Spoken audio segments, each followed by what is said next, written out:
Hey all எல்லாருக்கும் வணக்கம். என்னடா என்னமோ சின்சியராக எழுதிட்டுருக்காளேன்னு தானே பார்க்குறீங்க. அதெல்லாம் எதுவும் கிடையாது.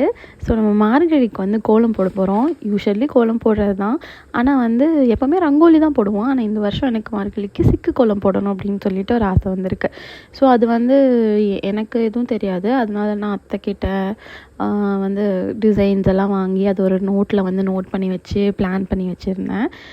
நான் இதுக்கு முன்னாடி கூட ட்ரை பண்ணியிருக்கேன். ஆனால் எனக்கு கரெக்டாக வந்ததில்ல.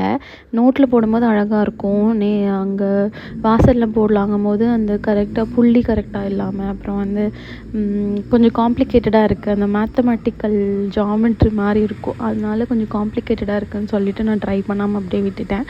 பட் இந்த வருஷம் வந்து கண்டிப்பாக சிக்கு கோலம் தான் போடணும் மார்கழி ஃபுல்லாக அப்படின்னு சொல்லிட்டு ஒரு முடிவு எடுத்திருக்கேன். அதனால் வாசலில் போடுறதுக்கு முன்னாடி நோட்டில் போட்டு பார்த்து ட்ரை பண்ணிகிட்ருக்கேன். என்னமோ தெரில, காலையில் எழுந்திரிச்சு கோலம் போடும்போது எனக்காக ஒரு விஷயம் நான் பண்ணி டேவை ஸ்டார்ட் பண்ணுற மாதிரி தோணுது. ட்ராயிங், கலரிங் இதெல்லாம் ரொம்ப பிடிக்கும். அதனால் காலையில் எழுந்திரிச்சே வந்து அந்த கோலம் போடுறது ஒரு சின்ன விஷயந்தான். ஆனால் அதுக்காக நான் வந்து அதை பற்றி யோசிக்கிறேன், பிளான் பண்ணி பண்ணுறேன். அது வந்து எனக்கு ரொம்ப பிடிச்சிருக்கு. ஸோ இதுதான் நான் வந்து இன்றைக்கி போட்ட கோலம்.